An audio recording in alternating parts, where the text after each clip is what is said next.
आप सभी का आप देख रहे हैं खबर बिहार और मैं हूं आपके साथ राहुल सन्ना। आइए खबरों की शुरुआत करते हैं। मुख्यमंत्री सम्राट चौधरी ने राज्य से बाहर रहने वाले लोगों, उद्योगपतियों और कारोबारियों से बड़ा आह्वान किया है। गांधी मैदान में आयोजित कार्यक्रम के दौरान सीएम ने कहा, बिहार अब सुशासन वाला राज्य है और यहाँ उद्योग लगाने के लिए बेहतर माहौल तैयार किया गया है। उन्होंने कहा, बिहार को समृद्धि के रास्ते पर ले जाना है और इसके लिए बड़े पैमाने पर उद्योग धंधों की जरूरत है। मुख्यमंत्री ने दावा किया, उनकी सरकार बिहार में 5 लाख करोड़ रुपए का निवेश लेकर आएगी। इसके साथ ही उन्होंने कहा, पुलिस को पूरी छूट दी गई है।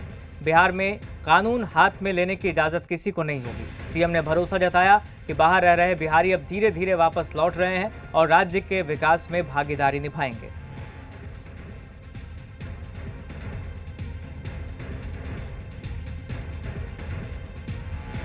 समृद्धि के रास्ते पर ले जाना है और समृद्धि तभी मिलेगा जब उद्योग धंधे इसी बिहार में आएंगे।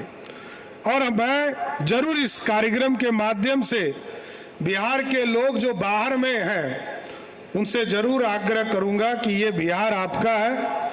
अब बिहार लौटने का समय है। बिहार लौट कर आइए और बिहार, क्योंकि जन्मभूमि कर्मभूमि पे तो आप काम कर रहे हैं, ये जन्मभूमि है।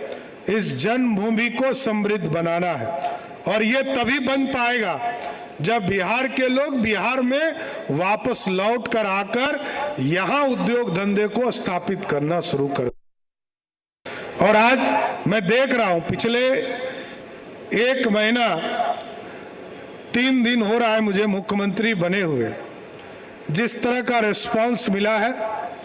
लगातार उद्योगपति बिहार आ रहे हैं और बिहार के रहने वाले जो बाहर चले गए थे वो भी लगातार बिहार लौटने का प्रयास शुरू कर दिए हैं। नीतीश जी ने न्याय के साथ विकास किया है। नरेंद्र मोदी जी विकसित भारत बनाना चाहते हैं और ये बिहार सुशासन वाला राज्य है। इसलिए मैंने स्पष्ट तौर पर बिहार के पुलिस के हाथों को खोला है कि बिहार में कोई दूसरा व्यक्ति कानून अपने हाथ में नहीं ले सके। पुलिस उसको लगातार जवाब देने का काम कर रही है और आगे भी करते रहे, क्योंकि बिहार में सुशासन को आगे बढ़ाते रहना। 10 दिन में जो आवेदन प्राप्त होगा, 19 तारीख से यह जब शुरुआत होगा, अगले 20 तारीख को, अगले 20 जून को 31वां दिन होगा साथियों।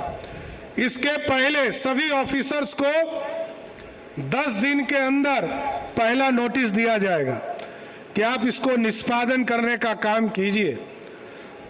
20 दिन के बाद दूसरा नोटिस दिया जाएगा कि इस कार्य को निष्पादित कीजिए और तीसरा 25 दिन पर उसको नोटिस दिया जाएगा। और जो पदाधिकारी 30 दिन में इसको ऑर्डर नहीं करेंगे, अंतरिम ऑर्डर भी नहीं करेंगे, क्योंकि कई चीजें न्यायालय से जुड़े होंगे, तो 30 दिन में जो भी व्यक्ति, जो भी पदाधिकारी आदेश नहीं जारी करेगा, वो 31वां दिन स्वयं निलंबित हो जाएगा।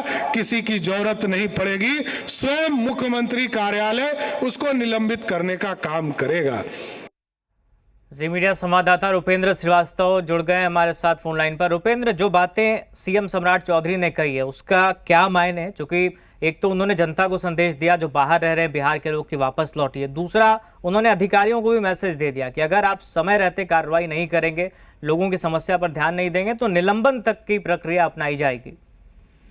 देखिए, निलंबन तक की प्रक्रिया के बारे में बातचीत है तो मुख्यमंत्री ये पहले भी कह चुके हैं और साफ तौर पर सहयोग की शुरुआत की जा रही है। मुख्यमंत्री जब, क्योंकि आज 1 महीना 3 दिन सम्राट चौधरी जी को बिहार के मुख्यमंत्री बने हुए हुआ और उसके जब वो मुख्यमंत्री बने थे उसके कुछ ही दिन के बाद इन बातों को उन्होंने कहा था। और एक बार फिर से ये बातें कही। आपके पास लौटेंगे रुपेंद्र, हमारे साथ बिहार से रेजिडेंट एडिटर स्वप्निल सोलर जुड़ गए हैं। स्वप्निल जी, जो बातें सम्राट चौधरी ने कही है कैसे देखते हैं? और सीधा मैसेज एक तरह से हम कह सकते हैं लोगों को भी दिया है और अधिकारियों को भी सख्त मैसेज दे दिया है।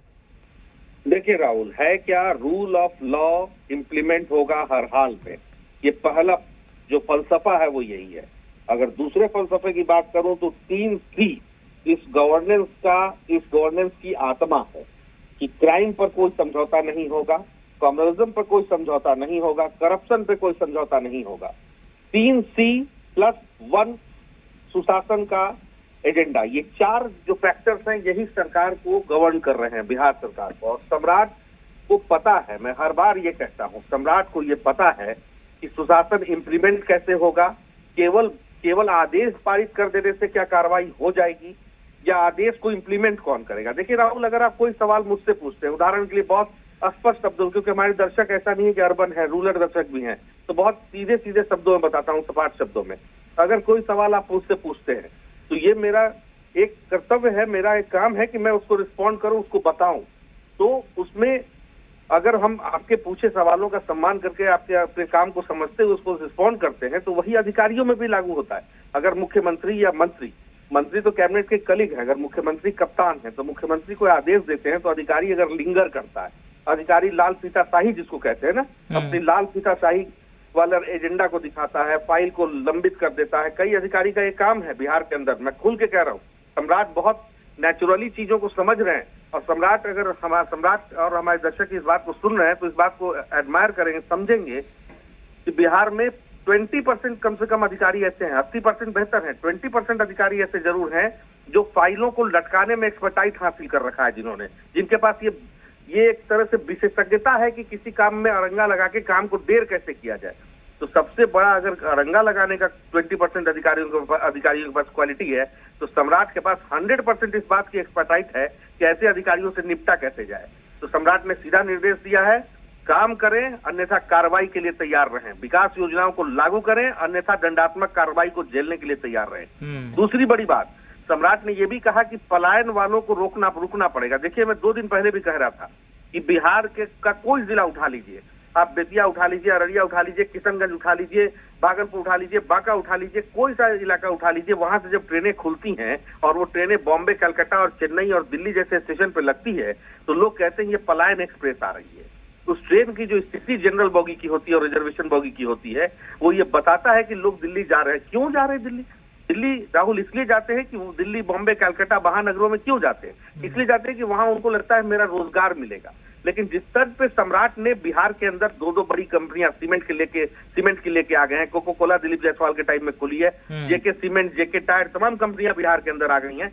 तो जब बिहार के अंदर कंपनियां आएंगी तो वो जो ट्रेनें हैं वो अब खाली चलनी शुरू होंगी। देखिए, सम्राट की सबसे बड़ी कामयाबी राहुल उस दिन होगी जिस दिन सीमांचल से खुलने वाली, सीमांचल यानी पूरा सीमांचल ले लीजिए, पूर्णिया से लेकर कटिहार, अररिया होते हुए, जोगबानी होते हुए बेतिया तक आ जाइए, और बेतिया से आप सीधे मोतिहारी होते हुए मुजफ्फरपुर का बेल्ट देखते हुए औरंगाबाद तक चले जाइए। यहाँ से जो ट्रेनें खुलती हैं, इसका जनरल बोगी जब भीड़ रहित हो जाए, भीड़ कम हो जाए इन बोगियों में सब परिवार चूल्हा बर्तन लेके जाने वाले लोगों की संख्या कम हो जाए, तो मान लीजिए कि बिहार में औद्योगिकरण हो गया। तो सम्राट ने इस ओर मजबूत कदम उठाया है, ठीक है, मेहनत कर रहे हैं। यकीन मानिए 2 महीने से 3 महीने के अंदर बिहार में रोजगार दिखने लगेगा, पलायन एक्सप्रेस में भीड़ घटेगी। अगर सब कुछ ठीक रहा तो जो एजेंडे पे सरकार चल रही है CCC1S अगर इंप्लीमेंट होता है तो बिहार भी अग्रणी राज्यों में आके खड़ा होने को होगा। ये दिन बहुत दूर अब नहीं है। ठीक है, बहुत शुक्रिया स्वप्निल जी आपका फिलहाल तमाम जानकारी के लिए। जो इन्वेस्टमेंट का प्रपोजल है, क्योंकि हम लोग चाहते हैं कि जब 1 साल का कार्यकाल एनडीए सरकार 20 नवंबर 2026 को पूरा करे तो लगभग 5 लाख करोड़ का इन्वेस्टमेंट इस बिहार की धरती पर इन्वेस्ट कराने का काम की शुरुआत करने का काम किया जाएगा। आगे बढ़ते हैं, पटना से बड़ी खबर है। आज होगी बीजेपी कोर कमेटी की बैठक, शाम 6 बजे होगी।